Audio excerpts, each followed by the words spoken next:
चलिए दोस्तों, पिछले वीडियो में हमने पढ़ लिया था सारी बैटरीज के बारे में। अब इसकी आवश्यक शब्दावलियों के बारे में पढ़ते हैं, ठीक है? तो आई होप बेटा बहुत अच्छा आपने एन्जॉय किया होगा। अब हम पढ़ेंगे बेटा बैटरी की शब्दावली, जैसे एम्पियर आर क्या होती है, वाट आर क्या होती है, ये सारी चीजें, ठीक है? चलो शुरू करते हैं बेटा शब्दावलियां।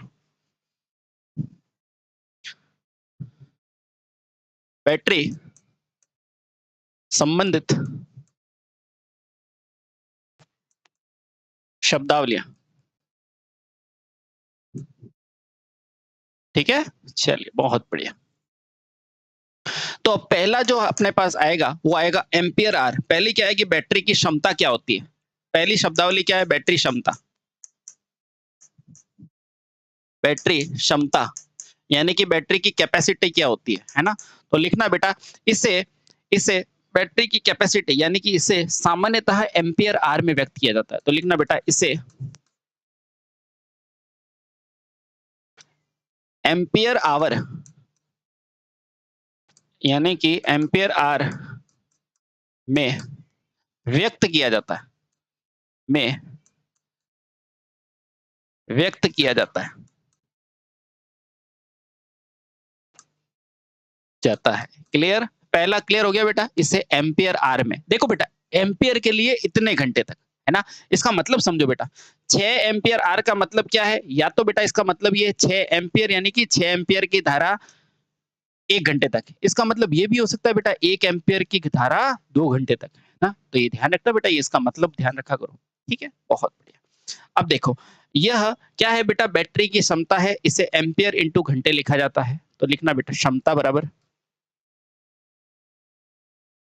ए मतलब क्या होता है? एम्पियर इंटू घंटे।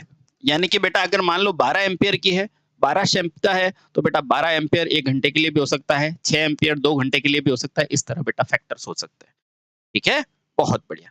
अब ये 2 प्रकार की होती है बेटा, एक पूर्ण क्षमता, एक सामान्य क्षमता। तो लिखना बेटा यह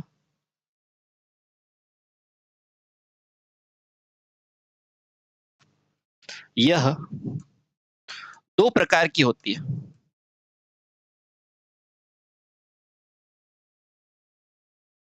ठीक है?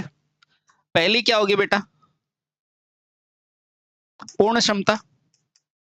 अभी बताते हैं बेटा पूर्ण क्षमता क्या होती है। और दूसरी होगी सामान्य क्षमता। आपको पूछेगा बैटरी की क्षमता कितने प्रकार की, तो बोलना 2।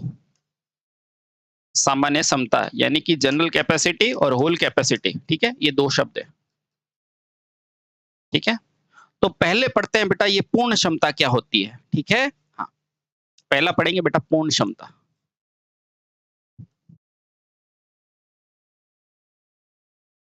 पूर्ण क्षमता। तो क्षमता में क्या लिखोगे बेटा? तो ध्यान रखना, यह वह क्षमता है जिसका मापन बेटा पूर्ण आवेशित से पूर्ण निरावेशित तक किया जाता है। तो लिखना बेटा यह वह क्षमता है जिसका मापन जिसका मापन पूर्ण आवेशित यानी कि फुल चार्जिंग, पूर्ण आवेशित से निरावेशित यानी कि डिस्चार्ज, निरावेशित स्थिति तक होता है, स्थिति तक होता है। अपूर्ण का मतलब कंप्लीट, है ना? बहुत बढ़िया। ठीक है? अब देखना बेटा, क्या पूछेगा? क्या पूर्ण दक्षता व्यापारिक दक्षता होती है? तो आंसर होगा नहीं। तो बोलना बेटा यह व्यापारिक दक्षता नहीं होती। ये सारे इंपॉर्टेंट पॉइंट है बेटा। यह व्यापारिक दक्षता, व्यापारिक क्या होती है वो भी बताएंगे। यह व्यापारिक यानी कि ट्रेड कैपेसिटी नहीं होती है। ये सीधा क्वेश्चन आता है बेटा, नहीं होती है। बोलो सही? बिल्कुल सही। और क्या लिखेगा बेटा पूर्ण क्षमता में? ध्यान रखना बेटा, क्योंकि पूर्णतः डिस्चार्ज होने के बाद वापस चार्ज करना कठिन होता है। ठीक है? हाँ, तो लिखना। उसके बाद दूसरा और क्या पढ़ा है बेटा? दूसरा है बेटा सामान्य क्षमता। ठीक है? सामान्य क्षमता। आपको पूरी पूछेगा कि पूर्ण क्षमता को ज्ञात करना क्यों आवश्यक है? तो लिखना बेटा, ये पॉइंट याद आ गया, इसे ज्ञात करना इसलिए आवश्यक है, आवश्यक है ताकि हम गलती से भी बैटरी को पूरी तरह डिस्चार्ज नहीं कर ले, ताकि हम गलती से भी बैटरी को पूरी तरह डिस्चार्ज नहीं कर ले। आप पूछेंगे अगर कर ले तो क्या होगा, तो लिखो बेटा, यदि बैटरी पूरी तरह से डिस्चार्ज हो जाए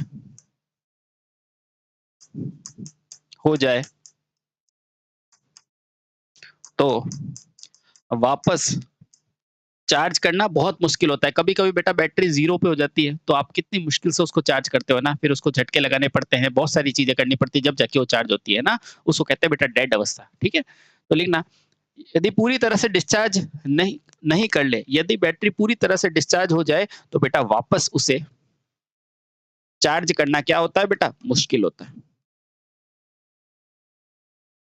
मुश्किल होता है ना? इसलिए हम देखते हैं बेटा पहले ही चार्ज कर देते हैं ना? मुश्किल होता है। क्लियर? क्लियर। अगली आती है बेटा सामान्य दक्षता क्या होती है? सेकंड है सामान्य दक्षता।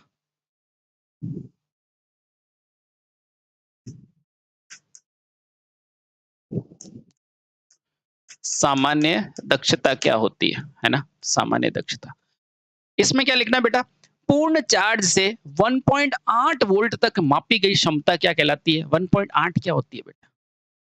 डिस्चार्जिंग की अवस्था है ना? तो लिखना बेटा पूर्ण माप से यानी कि 2.2 से 1.8 वोल्ट तक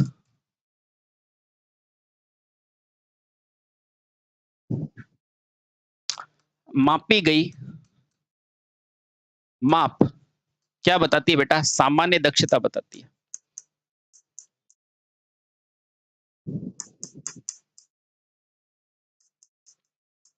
अभी मैंने आपको क्या बोला था बेटा कि बैटरी चार्जिंग होती है तो कितना होता है 2.2 और डिस्चार्जिंग होती है तो बेटा 1.8 किसमें लेड एसिड में है ना। तो सामान्य में वही होती है बेटा।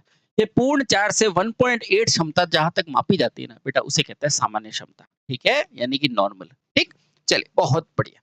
ठीक है, अब देखो इसका उदाहरण ले लो आप।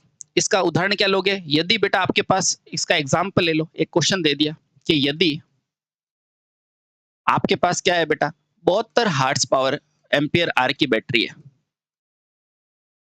तो इसका मतलब क्या है? तो बेटा इसका मतलब क्या है देखना। इसका मतलब बेटा इसकी क्षमता कितनी है?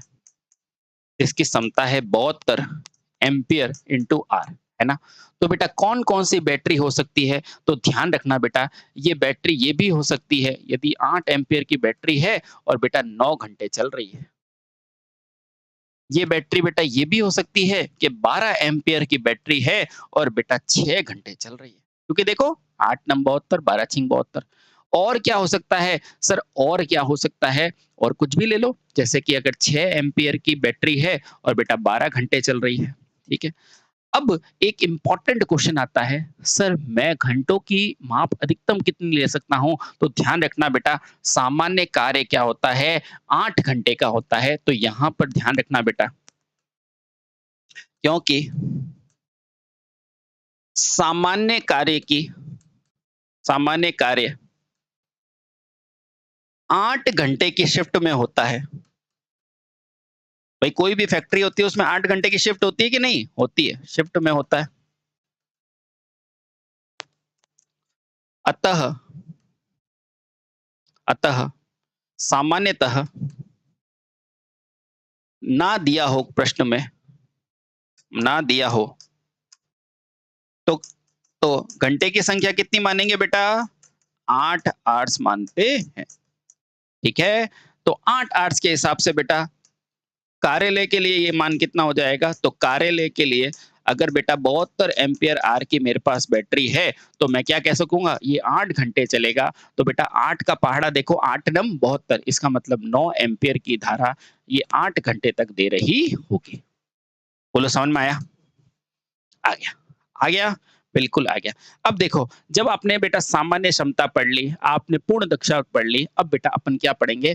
बैटरी की क्षमता के जो संबंधित जो सूत्र होते हैं उनको पढ़ते हैं, ठीक है? पहला है बेटा बैटरी की क्षमता, तीसरा क्या हो गया? बैटरी की क्षमता। तीसरा पॉइंट क्या पढ़ेंगे बेटा? बैटरी की क्षमता। तो सर अभी तक क्या पढ़ा रहे थे? अभी तक बेटा क्षमता पढ़ रहे थे। सामान्य तौर पर जो बैटरी की क्षमता होती है ना, उसको व्यक्त कैसे करेंगे? अब पढ़ेंगे बेटा बैटरी की दक्षता को व्यक्त कैसे करेंगे? क्षमता और दक्षता, है ना? दक्षता यानी कि एफिशिएंसी के बारे में। अब पढ़ेंगे बेटा बैटरी की दक्षता। बैटरी की दक्षता, है ना? वो तो कैपेसिटी थी और ये क्या है बेटा? एफिशिएंसी, है ना? दोनों में फ़र्क है। तो लिखना बेटा बैटरी की दक्षता 2 प्रकार की होती है। तो लिखना बेटा यह भी 2 प्रकार की होती है।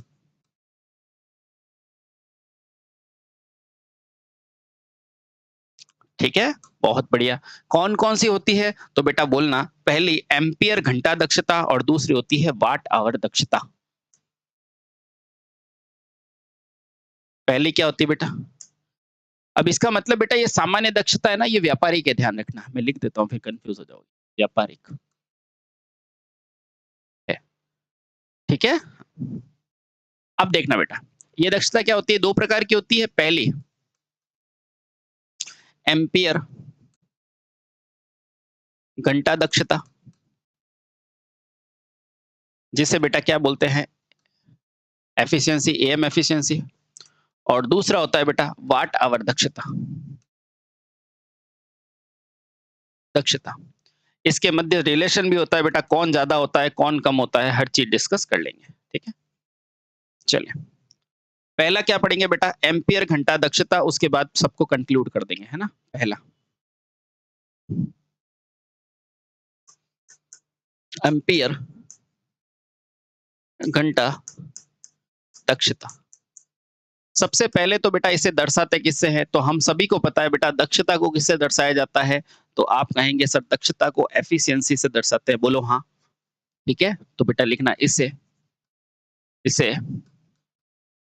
एमपी ओहो इसे नीटा कहते हैं बेटा, नीटा एम्पियर आर से दर्शाते हैं। बोलो सही? बिल्कुल सही।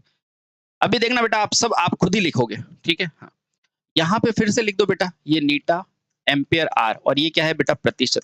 मुझे बताओ हमेशा दक्षता क्या होती है? तो आप कहेंगे सर दक्षता हमेशा होती है आउटपुट बट्टे में क्या होती है? इनपुट। बोलो होती है कि नहीं? होती है।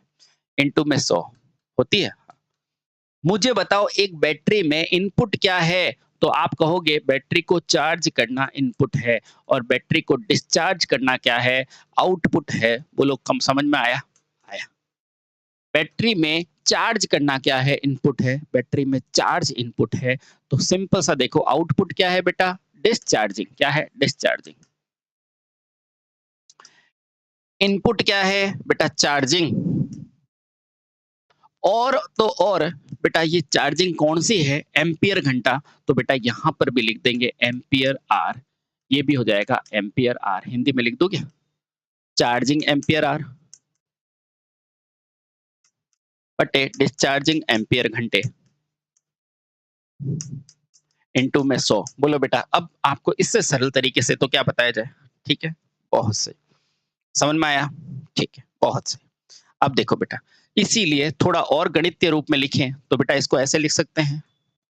ये क्या है बेटा? डिस्चार्जिंग, यानी कि डिस्चार्जिंग को डी लिख दूं क्या? है तो ये क्या हो जाएगा बेटा? आई इंटू एच। ये भी हो जाएगा बेटा आई इंटू एच। ये क्या है? डिस्चार्जिंग। डिस्चार्जिंग को मैंने लिख दिया डी, यहाँ लिख दिया डी। चार्जिंग को लिख दिया सी, यहाँ लिख दिया सी। यहाँ बेटा आपको क्वेश्चन देगा कि अगर चार्जिंग में धारा इतनी, इतने घंटे, इतने डिस्चार्जिंग, तो निकाल लोगे? अब निकाल लेंगे आराम से। बोलो कोई दिक्कत है क्या? नहीं? ठीक है। जहां जो डी है ना, वो बताता है बेटा डिस्चार्जिंग को और सी बताता है चार्जिंग को। किसको बताएगा? चार्जिंग को। बोलो कोई दिक्कत है? नहीं सर कोई दिक्कत नहीं है। अब एक पॉइंट ध्यान रखना, आपको पूछेगा नॉर्मली एम्पियर घंटा क्षमता कितनी होती है? तो बोलना बेटा यह दक्षता जो आपको मैंने वो जो टेबल में लिखा है था ना, वो ये वाली दक्षता है बेटा। वो यह दक्षता 90 से 95% तक होती है। बोलो सही? हाँ सर, बिल्कुल सही। दूसरी बेटा होती है वाट आवर दक्षता। वाट घंटा दक्षता। अब सबसे पहला क्वेश्चन तो ये होगा बेटा, इसे दर्शाते किससे, तो लिखना बेटा इसे इसे नीटा, और वाट आवर को क्या लिखोगे, डब्ल्यू एच। वाट यानी कि डब्ल्यू और एच से दर्शाते हैं। ठीक है, अब देखना बेटा यहाँ पे आराम से, यानी कि मैं कह सकता हूँ ये क्या है, एफिशिएंसी, ये क्या है, वाट आवर। और एफिशिएंसी क्या होता है, आउटपुट बटे इनपुट। अब आउटपुट में क्या हो रही है, निरावेशित यानी कि डिस्चार्जिंग, तो यहाँ लिख दो बेटा डिस्चार्जिंग एम्पियर घंटे, बट्टे क्या लिखोगे, आप लिखेंगे चार्जिंग चार्जिंग एम्पियर घंटे, इनटू में क्या लिखोगे 100। बोलो कोई दिक्कत? नहीं सर, बिल्कुल ही दिक्कत नहीं। आप गौर से देखो, डिस्चार्जिंग एम्पियर घंटे नहीं, वाट घंटे। क्या करते हो, वाट घंटे, वाट। आप यहां से गौर से देखो, क्या वाट को, क्या डब्ल्यू को मैं वी इंटू आई लिख सकता हूं? क्या अगर यहां ये लिख सकता हूं, तो क्या मैं इसको ऐसे लिख सकता हूं? देखो वाट इंटू घंटे यानी कि डब्ल्यू इंटू आर, यहां पे भी लिखूंगा डब्ल्यू इंटू आर। ये कौन से डब्ल्यू है, डिस्चार्ज वाले। ये कौन से घंटे हैं, डिस्चार्ज वाले। ये क्या है, चार्ज। ये क्या है, चार्ज। बोलो कोई दिक्कत है क्या? नहीं। अब देखना आराम से, डब्ल्यू बराबर क्या होता है, वी इंटू आई, और ये क्या हो जाएगा बेटा, एच। यहाँ पे क्या हो जाएगा, v इंटू आई इंटू एच। बेटा यहाँ पे ये कौन सा v है, डिस्चार्जिंग वाला। ये भी डिस्चार्जिंग वाले, ये भी डिस्चार्जिंग वाले, ये चार्जिंग चार्जिंग चार्जिंग इनटू में 100। बोलो कोई दिक्कत है क्या? कोई भी दिक्कत है क्या? नहीं सर, कोई दिक्कत नहीं है। थोड़ा और पीछे आओ, तो मैंने अभी क्या लिखा है बेटा, ये क्या है, एम्पियर इंटू आर। देखो गौर से, कुछ दिखा आपको, कुछ दिखा आपको? एम्पियर ये डिस्चार्ज और ये आर, ये क्या है, ये नीटा ए एच है। तो देखो बेटा गौर से देखो, इसको गौर से देखो, इसको गौर से देखो, तो यहां से आपको क्या दिख गया, एम्पियर आर इंटू दिस। ये क्या है, ये मेरा क्या है बेटा, नीटा एम्पियर आर ही है। तो यहां से बेटा एक प्यारा सा रिलेशन आता है कि नीटा डब्ल्यू एच जो होता है, वो नीटा इंटू ए एच यानी कि एम्पियर आर इंटू बच क्या गया, वीडी इंटू वीसी होता है। ये लो बेटा, ये सूत्र आता है, 90% जनता भाग जाती है। ठीक है, समझ में आया? आगे ठीक है, हाँ क्लियर। अब क्या पूछा जाएगा, इसकी दक्षता, तो बोलना इसकी दक्षता बेटा कितनी होती है, 80 से 85% होती। बोलो समझ में आया? आया। ये देखो, वो ये कारण है। क्यों? क्योंकि अब देखो चार्जिंग वोल्टेज तो हमेशा ज्यादा होगी, और बेटा डिस्चार्जिंग वोल्टेज इससे, तो इसका मतलब डिस्चार्जिंग वोल्टेज ज्यादा होगी ना, तो बेटा कहीं ना कहीं हम देख कह सकते हैं कि ये मान कितना है, 80 से 85। अब एक क्वेश्चन आएगा, वो ध्यान रखना बेटा, आपको हमेशा पूछेगा कौन सी दक्षता ज्यादा होती है, तो आप फटाक से बोलेंगे, यहां से एक गोल्डन पॉइंट ये है, हमेशा ध्यान रखना बेटा, ये जो वाट आवर एफिशिएंसी होती है, वो हमेशा ज्यादा होती है किससे, एम्पियर आवर से। Most important point. ठीक है, चलिए, तो ये सारी थी बैटरी के चार्जिंग की विधियां। अब बेटा पढ़ते हैं, नहीं मतलब बैटरी का दक्षता। अब पढ़ेंगे बेटा को बैटरी को चार्ज कैसे करोगे, अगर मान लो डिस्चार्ज हो गई। तो देखो बेटा, इसको बैटरी को फ्रेश करने के लिए अपन क्या करते थे, ट्रिकल चार्जिंग करते थे, वो पढ़ेंगे। स्थिर वोल्टेज चार्जिंग, स्थिर धारा चार्जिंग, टू द पॉइंट चीजें पढ़ने की कोशिश करेंगे। ठीक है, आओ इसके बाद पढ़ते हैं बैटरी के चार्जिंग की विधियां। बैटरी के चार्जिंग की विधियां, method of charging of batteries. ठीक है, चलो क्या होती है, बिल्कुल। तो ध्यान रखना बेटा, चार्ज करते समय हमेशा ध्यान रखना बेटा, धन संयोजक हमेशा बैटरी के धन से जुड़ा हुआ होना चाहिए और ऋण हमेशा ऋण से। बेटा नोट कर लो। बैटरी चार्जिंग अवस्था में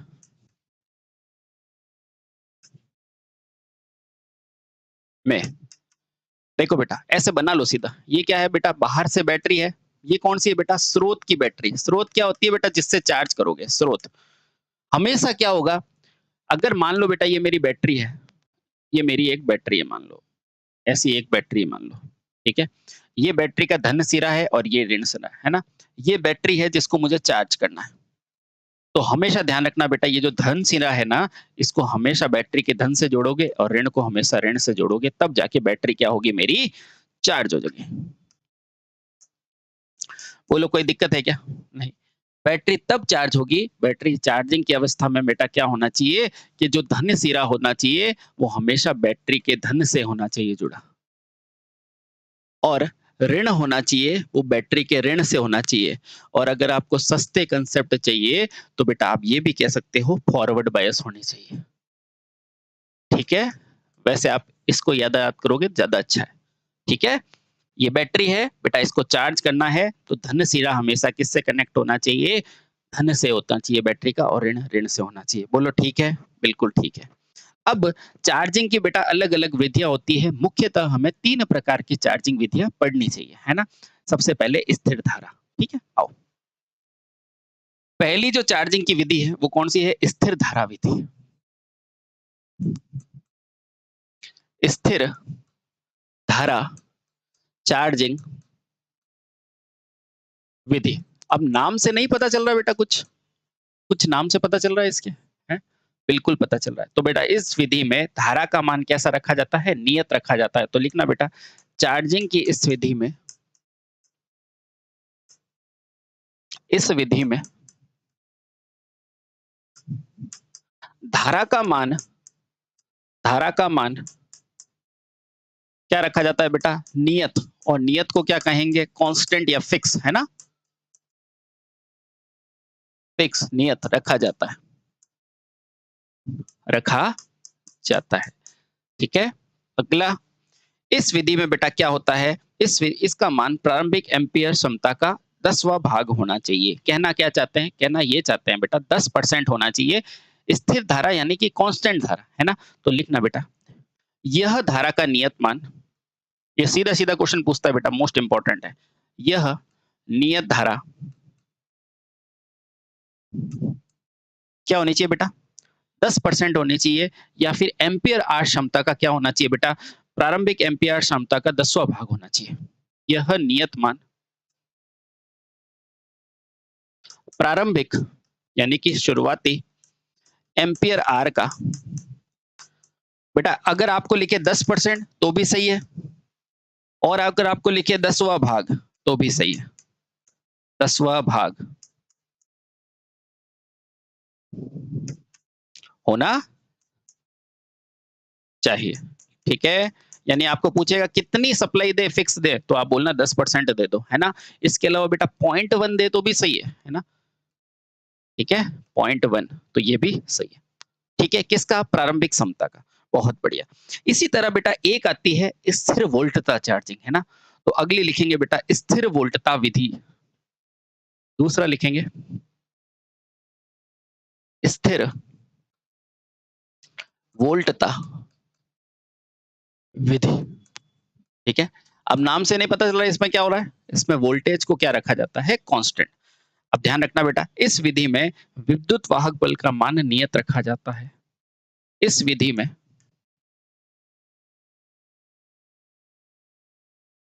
विद्युत वाहक बल का मान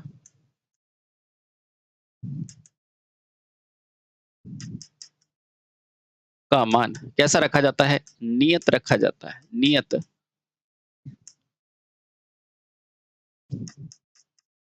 जाता है। बोलो क्लियर? बिल्कुल क्लियर। ठीक है? अब यह वोल्टेज बेटा क्या होना चाहिए? बैटरी के वोल्टेज से हमेशा कम होना चाहिए। आपको पता है ये क्या है? चार्जिंग की विधि है और बेटा चार्जिंग होने का मान हमेशा कम होना चाहिए। तो लिखना बेटा, इस वोल्टेज का मान इस वोल्टेज का मान क्या होना चाहिए बेटा? हमेशा बैटरी वोल्टेज से कम होना चाहिए। कौन सा वोल्टेज बेटा? चार्जिंग वोल्टेज का मान बैटरी वोल्टेज से कम होना चाहिए। ये सामान्य मान से कम होना चाहिए, तभी तो स्थिर लगा पाओगे, है ना? ज्यादा में कैसे स्थिर कर दोगे? सामान्य मान से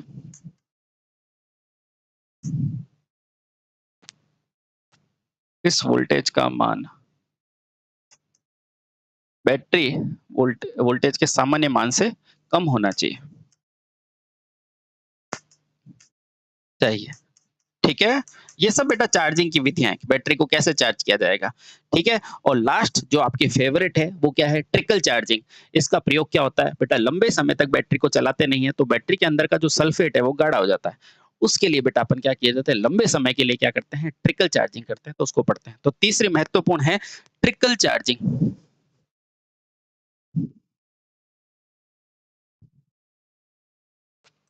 ट्रिकल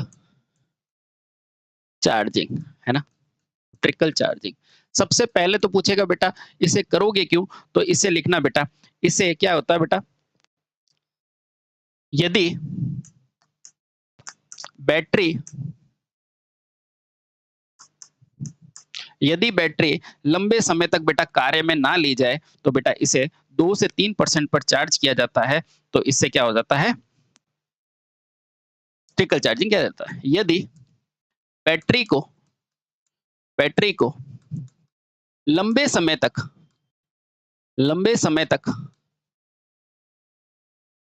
प्रयोग ना लिया जाए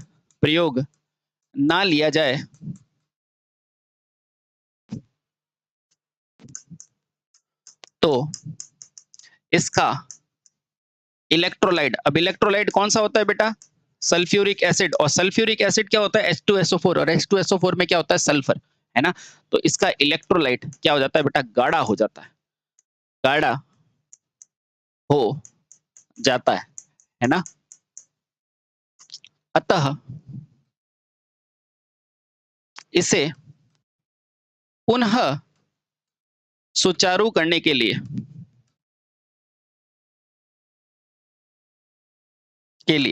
या कह सकते हैं बेटा फ्रेश करने के लिए क्या किया जा सकता है? ट्रिकल चार्जिंग की जाती है। Trickle charging.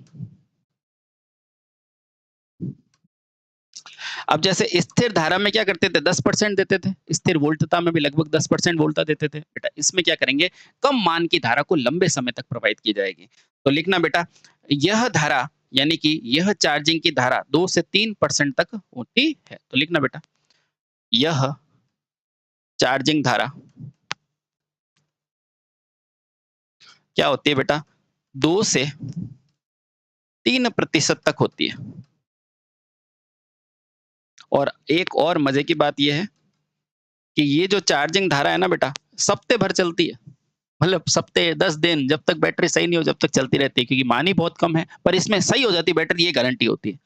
तो इस विधि में एक से ज्यादा सप्ताह का भी समय लग सकता है। तो लिखना बेटा, ज्ञात रहे, ऐसा नहीं कि 2 दिन होते ही पहुंच जाओ सही हुई कि नहीं, है ना?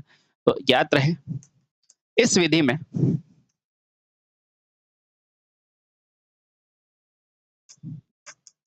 2 से सॉरी 1 सप्ताह से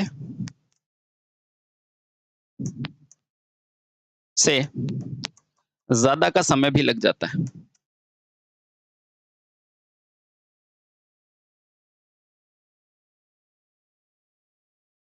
ठीक है? एक छोटी सी चीज ध्यान रखना, एक चौथा जो होती है वो इंपॉर्टेंट है, उसको कहते हैं बेटा बूस्ट चार्जिंग। क्या कहते हैं? Boost charging. कभी कभी आपका मोबाइल खराब हो जाता है, तो आप तुरंत उसको सही कराने ले जाते हो, है ना? और वो रिपेयर वाला क्या करता है बेटा? उसको तुरंत तुरंत एक एनर्जी देता है जिससे वो उसको सडन मान लो वो चालू हो जाती है। उसमें क्या करता है? वो ज्यादा मान की करंट दे देता है और कम समय के लिए। ठीक है? मोबाइल की बैटरी, लैपटॉप की बैटरी खराब हो जाती है ना, तो एकदम से डेड हो जाती है उसको चालू करने के लिए, है ना? तो इधर आओ।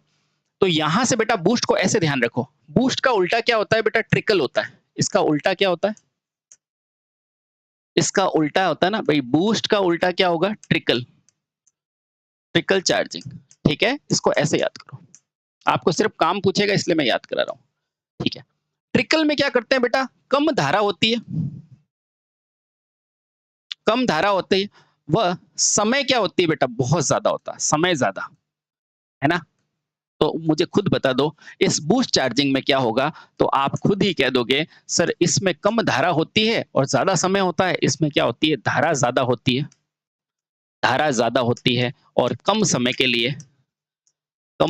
लिए होता है, में कार्य होता है, ठीक है। लेकिन ये बेटा ज्यादा यूज में नहीं लेते हैं, केवल जो बेटा ढंग से नहीं होता है ना कार्य, वो लोग लेते हैं, लेकिन इसको ज्यादा अवॉइड करते हैं हम, ट्रिकल चार्जिंग के प्रयोग में लिया जाता है। तो बेटा ये चार्जिंग की सारी विधियां आपकी खत्म, बोलो कोई दिक्कत नहीं, ठीक है। अब देखा बेटा बैटरी के अंदर क्या पड़ा है, इलेक्ट्रोलाइट, और बेटा इलेक्ट्रोलाइट आपको कैसे पता चलेगा खराब हो जाएगा, तो बेटा उसका घनत्व देख के, क्या करके, घनत्व, और घनत्व यानी कि बेटा उसका गाढ़ापन देख के, उस घनत्व को मापता कौन है, हाइग्रोमीटर मापता है, ठीक है। तो लिखो, अब देखते हैं बेटा बैटरी की अवस्थाएं, ठीक है, बहुत सही। तो अब बेटा फाइनली लिखेंगे बैटरी की अवस्थाएं, बेटा अवस्थाएं का मतलब बैटरी चार्ज है या डिस्चार्ज है, बेटा इसका पता कौन करेगा, तो इसका पता करेगा बेटा बैटरी के अंदर का इलेक्ट्रोलाइट और उसका घनत्व, ठीक है, बहुत बढ़िया। बैटरी की अवस्थाएं प्राप्त किससे की जाती है बेटा, इलेक्ट्रोलाइट से, और इलेक्ट्रोलाइट से करोगे, है ना, इलेक्ट्रोलाइट में भी कौन करेगा बेटा, इस इलेक्ट्रोलाइट का घनत्व, इस इलेक्ट्रोलाइट का घनत्व, ठीक है। अभी बताऊंगा बेटा कैसे। इस इलेक्ट्रोलाइट के घनत्व की जांच को क्या कहा जाता है बेटा, आपेक्षित, क्योंकि आप इसकी तो नहीं करोगे बेटा, किसी ना किसी से तुलना करोगे ना, तो ये क्या होती है बेटा, आपेक्षित घनत्व, यानी कि तुलना वाला घनत्व। और इस आपेक्षित घनत्व का माप कौन करता है, तो बेटा ये ध्यान रखना, मोस्ट इंपॉर्टेंट है, क्या होता है, हाइड्रोमीटर, क्या होता है बेटा, हाइड्रोमीटर। सर एक और होता है बेटा, वो होता है हाइग्रोमीटर, ध्यान रखना, हाइग्रोमीटर। ये हाइग्रोमीटर क्या करता है बेटा, आर्द्रता को मापता है। सर ये आर्द्रता क्या होती है, आर्द्रता होती है बेटा नमी, ध्यान रखना, इसलिए इससे कंफ्यूज मत होना, ठीक है। आपका क्या काम आएगा, हाइड्रोमीटर। हाइड्रो का मतलब क्या होती है बेटा, पानी, और पानी में क्या होता है बेटा, आयंस, है ना। हाँ, तो ध्यान रखना बेटा ये क्या है, हाइड्रोमीटर, ठीक है। ये क्या करेगा बेटा, ये इस इलेक्ट्रोलाइट की प्रकृति बताएगा कि इसका अपेक्षित घनत्व कैसा है, कैसे बताएगा, सवाल है कैसे बताएगा। तो ध्यान रखना बेटा, जब बैटरी क्या है बेटा, मेरी चार्ज है, जब बैटरी क्या हो सकती है बेटा, या तो चार्ज या डिस्चार्ज, तो बैटरी जब चार्ज है तब बेटा इसका घनत्व क्या होगा, ज्यादा होगा, जब घनत्व क्या होगा बेटा, ज्यादा होगा, ठीक है। और जब बेटा मेरी बैटरी क्या है, डिस्चार्ज है, डिस्चार्ज है, तो बेटा घनत्व क्या होगा, कम होगा, घनत्व क्या होगा बेटा, कम होगा, ठीक है, बहुत सही। चार्ज होगा तो बेटा क्या होगा, घनत्व ज्यादा है, इसमें क्या होगा, घनत्व कम, ठीक है। हाँ, ऐसे भी समझ सकते हैं, जब बैटरी चार्ज होगी तो बेटा उसका गाढ़ापन जो होगा ना, वो क्या होगा बेटा, ज्यादा होगा, और बेटा जब डिस्चार्ज होगी तो बेटा क्या होगा, इसमें पतलापन होगा, किसका बेटा, इलेक्ट्रोलाइट, पतलापन होगा। और ये दोनों किसके हैं बेटा, ये दोनों घनत्व, गाढ़ापन और ज्यादा पतला, ये क्या है बेटा, ये इलेक्ट्रोलाइट की प्रकृति है, किसकी है लाला, इलेक्ट्रोलाइट की प्रकृति है।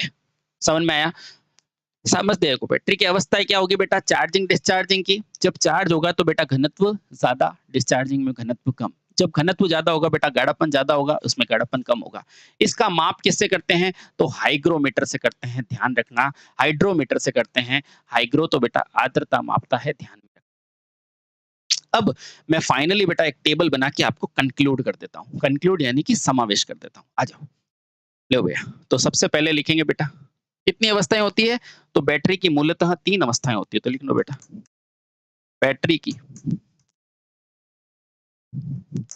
मूलतः क्या होती है, 3 अवस्थाएं होती है,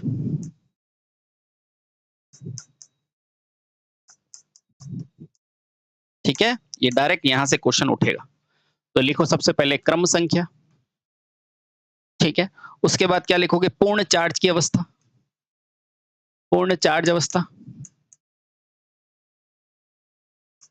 अब या तो पूरी तरह से चार्ज होगा या क्या होगा बेटा, हाफ चार्ज होगा या डिस्चार्ज होगा। हाफ चार्ज, हाफ को लिख दो बेटा अर्ध चार्ज अवस्था, अर्ध अवस्थित, है ना। और या फिर बैटरी क्या होगी बेटा, पूरी तरह से डिस्चार्ज। बोलो कोई तकलीफ नहीं? सर कोई तकलीफ नहीं।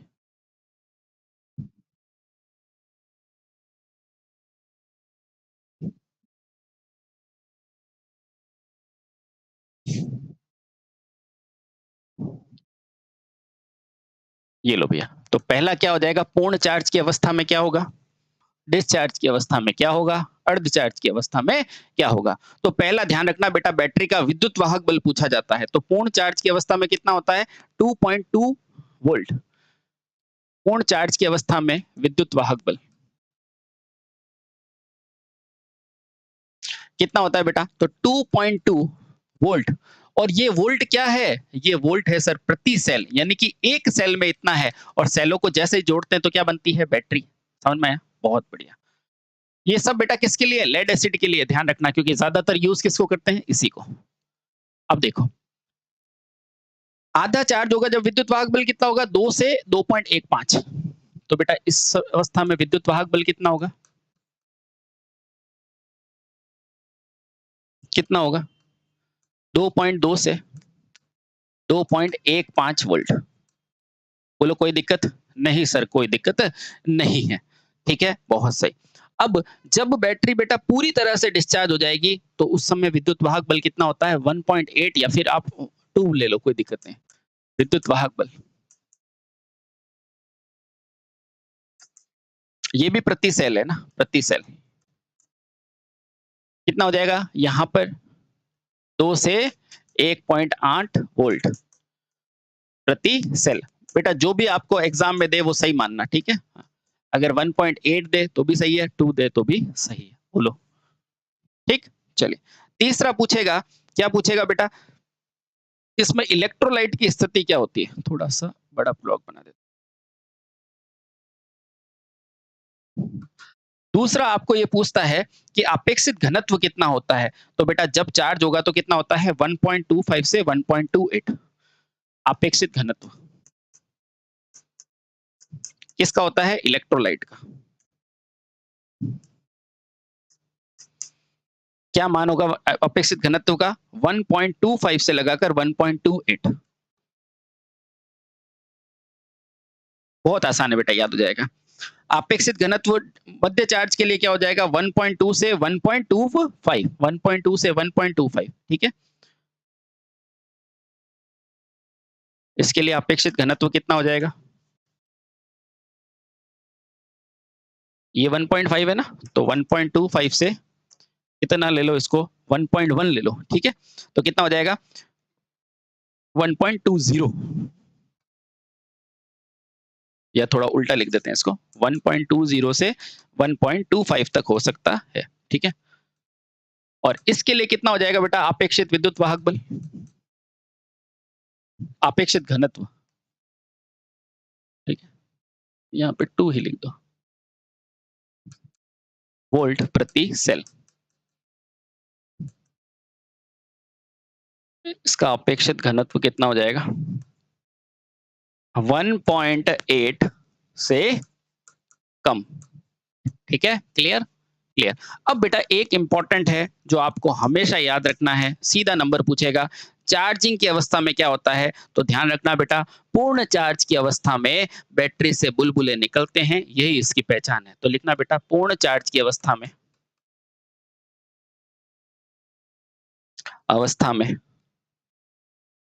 क्या होता है, बैटरी से बुलबुले निकलते हैं, बैटरी से बुलबुले का मतलब फॉर्म्स, बुलबुले निकलते हैं, ठीक है। ये पहचान है, ऐसा मत कहना बुलबुले हैं इसलिए मतलब डिस्चार्ज है, नहीं बेटा चार्ज है, बैटरी से बुलबुले निकलते हैं। तो बताओ सेमी चार्ज या अर्ध चार्ज में क्या होगा, सिंपल सी बात है, बुलबुले कम निकलेंगे।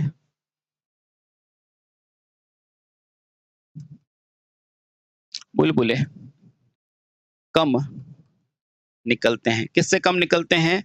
पूरी तरह चार्ज से कम निकलते हैं। तो अब मुझे बताओ इसमें क्या होगा डिस्चार्ज में? इसमें बेटा बुलबुले निकलेंगे ही नहीं, बुलबुले नहीं निकलते हैं। कभी-कभी बेटा एग्जामिनर कैसा होता है? मैं बताता हूँ। नहीं, आपको एग्जामिनर कैसे पूछेगा पता है? बताओ निम्न में से कौन सी अवस्था में बुलबुले निकलते हैं? ऑप्शन में पहला ऑप्शन होगा निरावेशित, अर्धावेशित और आवेशित, और आप लगा क्या होगे निरावेशित, तो गलत है। बुलबुले जब निकलेंगे जब वो चार्ज हो रहा होगा, समझ में आया? क्योंकि चार्ज होगा तभी तो बेटा हाइड्रोजन उठ के कहाँ जाएगा? कैथोड की तरफ जाएगा और ध्रुवाच्छादन दोष बनाने की कोशिश करेगा। बोलो क्लियर? क्लियर। तो ये बेटा आपका पूरा का पूरा लेड एसिड बैटरी और पूरी बैटरी समाप्त। ठीक है? तो बस हँसते रहें, मुस्कुराते रहें और अपने साथ अपनी मम्मी-पापा का नाम रोशन करें। Thank you so much.